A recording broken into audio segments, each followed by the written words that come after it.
ಎಲ್ಲರಿಗೂ price the lord. ನನ್ನ ಪ್ರೀತಿಯ ದೇವ್ರ ಮಕ್ಕಳೇ, ಮುಂಜಾನೆ ಸಮಯದಲ್ಲಿ ಪ್ರತಿದಿನ ದೇವರೊಂದಿಗೆ ಬರುವ ವಾಗ್ದಾನವನ್ನು ಎಷ್ಟು ಜನ ನೋಡುವಂತರಾಗಿದ್ರು ಪ್ರಿಯರೇ. ನಿಮ್ಮೆಲ್ಲರಿಗೂ ನಾನು ಯೇಸು ಕ್ರಿಸ್ತನ ನಾಮದಲ್ಲಿ ಎಲ್ಲರಿಗೂ ವಂದನೆಗಳು ತಿಳಿಸುವಂತಳಾಗಿದ್ದೇನೆ ಪ್ರಿಯರೇ. ಮುಂಜಾನೆ ಸಮಯದ್ದು ಪ್ರಾರ್ಥನೆ ಮಾಡ್ಕೊಂಡಿದ್ದೀರಾ ಪ್ರಿಯರೇ, ವಾಕ್ಯನ ಓದ್ಕೊಂಡಿದ್ದೀರಾ ಪ್ರಿಯರೇ.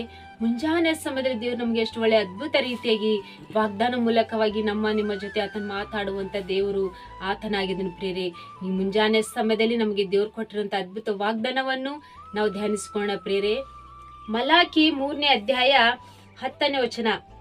ಸರ್ವಶಕ್ತನಾದ ಯೆಹೋವನು ಹೇಳುವುದೇನೆಂದರೆ, ನೀವು ಈ ಪರೀಕ್ಷೆ ಮಾಡಿ ನೋಡಿ, ನಿಮ್ಮ ವಸ್ತುಗಳು 10ನಲ್ಲಿ 1 ಭಾಗವನ್ನು ನನಗೆ ತೆಗೆದುಕೊಂಡು ಬನ್ನಿರಿ, ಅವುಗಳಲ್ಲಿ ಆಲಯದ ಭಂಡಾರದೊಳಗೆ ಹಾಕಿರಿ.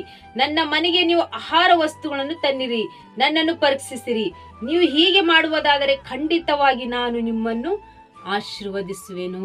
ಹಾಲೆಲೂಯ.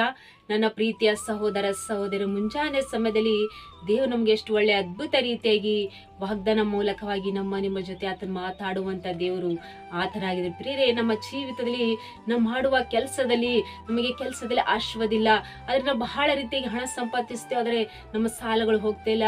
ನಾವು ಏನೋ ಆಲೋಚನೆ, ನಾವು ಹಣ ಸಂಪಾದಿಸಿ ಮನೆಯನ್ನು ಕಟ್ಟಬೇಕಂತ ಆಲೋಚನೆ ಮಾಡ್ತಿದ್ರೆ ಆದ್ರೆ ಕೆಲಸ ಕಾರ್ಯಗಳು ಆಗ್ತಿಲ್ಲ. ದೇವ್ರಿಗೆ ನಮ್ಗೆ ಕೊಡುವಂತ ಆಶೀರ್ವಾದ ನಮ್ಗೆ ಬರ್ತಾ ಇಲ್ಲ ಅಂತೇಳಿ ನಾವು ಭಯ ಪಡ್ತಾ ಇದ್ದೇವೆ ಪ್ರಿಯರೇ. ಆದ್ರೆ ಮುಂಜಾನೆ ಸಮಯ ದೇವ್ರು ನಮ್ಗೆ ಅದ್ಭುತ ರೀತಿಯಾಗಿ ವಾಗ್ದಾನ ಮೂಲಕವಾಗಿ ನಿಮ್ಮ ಜೊತೆ ಆತನು ಮಾತನಾಡುವಂತ ದೇವರು ಆತನಾಗಿದ್ದಾನೆ ಪ್ರಿಯರೇ. ನೀವು ಈ ಪರೀಕ್ಷೆ ಮಾಡಿ ನೋಡಿ. ನಾವು ಎಂತ ಪರೀಕ್ಷೆ ಮಾಡಿ ನೋಡ್ಬೇಕಂದ್ರೆ, ನಾವು ಮಾಡುವಂತ ಕೆಲಸ ಕಾರ್ಯದಲ್ಲಿ ನಾವು 10ರಲ್ಲಿ 1 ಭಾಗವನ್ನು ನಾವು ದೇವರಿಗೆ ಕೊಡುವಂತರಾಗಿರ್ಬೇಕು. ನಾವು ಯಾವಾಗ ದೇವರಿಗೆ ಕೊಟ್ಟು ನಾವು ಜೀವಿಸ್ತೇವೋ, ದೇವ್ರು ನಮ್ಗೆ ಹೇಳ್ತದೆ, ನಿಮ್ಗೆ ನಾನು ನಿಮ್ಮನ್ನ ಆಶೀರ್ವದಿಸುವೆನು.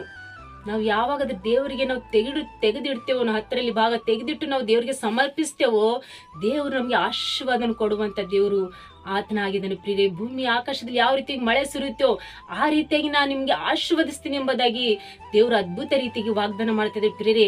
ಎಷ್ಟು ಜನರೇ ಮುಂಜಾನೆ ಸಮಯ ವಾಗ್ದಾನ ಗಟ್ಟಿಯಾಗಿ ಹಿಡ್ಕೊಂಡು ನೀವು ಪ್ರಾರ್ಥನೆ ಮಾಡ್ಕೊಡ್ರಿ. ನಾವು ದೇವರಿಗೆ ನಾವು ಮಾಡೋ ಕೆಲಸ ಕಾರ್ಯದಲ್ಲಿ ನಾವು ದೇವರಿಗೆ 10ರಲ್ಲಿ 1 ಭಾಗವನ್ನು ದೇವರಿಗೆ ಸಮರ್ಪಿಸಿದಾಗ, ದೇವರಿಗೆ ನಾವು ಕೊಟ್ಟಿದಾಗ, ದೇವರು ನಮ್ಮ ಕುಟುಂಬದಲ್ಲಿ ಆಶೀರ್ವಾದ ಮಾಡುವಂತ ದೇವರು, ನಾವು ಮಾಡುವಂತ ಕೆಲಸ ಕಾರ್ಯ ಆತನು ಬ್ಲೆಸ್ ಮಾಡುವಂತ ದೇವರು ಆತನ ಎಂಬುದಾಗಿ ಮುಂಜಾನೆ ಸಮಯ ನೀವು ವಾಗ್ದಾನ ಗಟ್ಟಿಯಾಗಿ ಹಿಡ್ಕೊಂಡು ನೀವು ಪ್ರಾರ್ಥನೆ ಮಾಡ್ಕೊಳ್ಳುವಾಗ ದೇವ್ರು ನಿಮ್ಗೆ ಎಲ್ಲಾ ವಿಷಯದಲ್ಲಿ ಆತನ ಆಶ್ರಯಿಸಿ ನಿಮ್ಮನ್ನು ಬಲಪಡಿಸುವಂತ ದೇವರು ಆತನಾಗಿದೆ ಪ್ರಿಯರೇ. ಮುಂಜಾನೆ ಸಮಯದಲ್ಲಿ ವಾಗ್ದಾನ ನಿಮ್ಮ ಜೀವಿತದಲ್ಲಿ ಆತ ನೆರವೇರಿಸಿ ಆಶ್ರಯಿಸಿ ಬಲಪಡಿಸಲಿ ಪ್ರಿಯರೇ. ಆಮೇನ್. ಪ್ರಾರ್ಥನೆ ಮಾಡ್ಕೊಳ್ಳೋಣ. ಪರಿಶುದ್ಧನೇ ಅಪ್ಪ ತಂದೆ, ಸ್ತೋತ್ರವಾಗಲಿ ಸಹ. ಮುಂಜಾನೆ ಸಮಯದಲ್ಲಿ ಎಷ್ಟು ಜನರು ವಾಗ್ದಾನ ಗಟ್ಟಿ ಹಿಡ್ಕೊಂಡು ಪ್ರಾರ್ಥನೆ ಮಾಡ್ಕೊಳ್ಳುವಾಗ ತಂದೆ, ಅವ್ರ ಕುಟುಂಬದಲ್ಲಿ ವಾಗ್ದಾನ ನೆರವೇರಿಸಿ ಆಶಿಸಿ ಬಲಪಡಿಸಿ ಪ್ರಭಾ. ಮತ್ತೆ ಎಷ್ಟು ಜನರು ಕಮೆಂಟ್ಗಳ ಮೂಲಕ ರಿಕ್ವೆಸ್ಟ್ ಕಳಿಸುವಂತ ಪ್ರತಿಯೊಬ್ಬರ ಕುಟುಂಬದಲ್ಲಿ ತಂದೆ, ಅವರ ಆರೋಗ್ಯಕ್ಕಾಗಿ ತಂದೆ ಪ್ರಾರ್ಥಿಸ್ತೇ ತಂದೆ. ಅವರ ಅನಾರೋಗ್ಯ ಸ್ಥಿತಿ ಎಲ್ಲ ತೆಗೆದು ಆರೋಗ್ಯವನ್ನು ಕೊಟ್ರಿ ಪ್ರಭಾ. ಅವ್ರ ಕುಟುಂಬದಲ್ಲಿ ಯಾವ್ದೊಂದು ಸಮಸ್ಯೆಗಳು, ಯಾವ್ದೊಂದು ಕಷ್ಟಗಳು ಇದೆ ಅಂತ ಕಮೆಂಟ್ ಆಗಿದೆ ಪ್ರಭಾ. ಅವ್ರ ಕಷ್ಟ ದಿನಗಳೆಲ್ಲ ತೆಗೆದು ಅವರಿಗೆ ಒಳ್ಳೆ ಸಮಸ್ಯೆಯಿಂದ ತೆಗೆದು ಎಲ್ಲ ಆರೋಗ್ಯ ಭಾಗ್ಯವನ್ನು ಕೊಟ್ಟು ಅವ್ರ ಕುಟುಂಬದಲ್ಲಿ ಶಾಂತಿ ಸಮಾನವನ್ನು ಗ್ರಹಿಸಿ ಪ್ರಭಾ. ಮತ್ತೆ ಎಷ್ಟು ಜನರು ಲೈಕ್ ಮಾಡ್ತಾರೆ ಪ್ರಭಾ, ಅವ್ರ ಕುಟುಂಬದಲ್ಲಿ ಆಶೀರ್ವದಿಸಿ ಬಲಪಡಿಸಿ ಪ್ರಭಾ. ಎಷ್ಟು ಜನ ಕಮೆಂಟ್ಗಳು ಕಳಿಸ್ತಾರೆ ಪ್ರಭಾ. ಅವ್ರಿಗೆ ಕಮೆಂಟ್ಗಳ ಮೂಲಕವಾಗಿ ತಂದಿ ಅವರಿಗೆ ಈ ವಾಗ್ದಾನ ಮೂಲಕ ಎಲ್ಲಾ ರೀತಿಯಾಗಿ ಅವ್ರ ಸಮಸ್ಯೆಗಳು, ಅವ್ರ ಕಷ್ಟಗಳು ಎಲ್ಲ ತೆಗೆದು ತಂದಿ ನೀವೇ ಅವ್ರ ಕುಟುಂಬದಲ್ಲಿ ವಾಗ್ದಾನ ನೆರವೇರಿಸಿ ಆಶಿಸಿ ಬಲಪಡಿಸಿ ಪ್ರಭಾ. ಮತ್ತೆ ಎಷ್ಟು ಜನ ವಾಗ್ದಾನ ಶೇರ್ ಮಾಡುವಂತ ಪ್ರತಿಯೊಬ್ಬರ ಕುಟುಂಬದಲ್ಲಿ ತಂದಿ ನೀವೇ ಹೆಚ್ಚೆಚ್ಚಾಗಿ ಆಶಿಸಿ ಬಲಪಡಿಸಿ ಪ್ರಭಾ. ಮತ್ತೆ ವಿಶೇಷವಾಗಿ ತಂದಿ ಈ ವಾಗ್ದಾನ ಎಷ್ಟು ಜನರು ಆತ್ಮ ರೀತಿಯಾಗಿ ರಿಸೀವ್ ಮಾಡ್ಕೊಂಡು ಪ್ರಾರ್ಥನೆ ಮಾಡ್ಕೊಳ್ಳುವಾಗ ತಂದಿ ಇದರಲ್ಲಿರುವಂತಹ ಆಶೀರ್ವಾದ ತಂದಿ ಒಂದೊಂದರಲ್ಲಿ ಅವ್ರಿಗೆಲ್ಲ ಅವ್ರ ಕೆಲಸ ಕಾರ್ಯದಲ್ಲಿ ತಂದಿ ಅಭಿವೃದ್ಧಿ ಪಡಿಸಿ ಆಶಿಸಿ ಬಲಪಡಿಸಬೇಕಂತೇಳಿ ನಜರೇತಿನ ಯೇಸು ಕ್ರಿಸ್ತ ನಾಮದಲ್ಲಿ ಪರಿಶುದ್ಧ ನಾಮದಲ್ಲಿ ಬೇಡಿ ಹೊಂದಿದ್ದೇನೆ ತಂದೆ. ಆಮೇನ್. ಎಲ್ಲರಿಗೂ ಪ್ರೈಸ್ ದಿ ಲಾರ್ಡ್.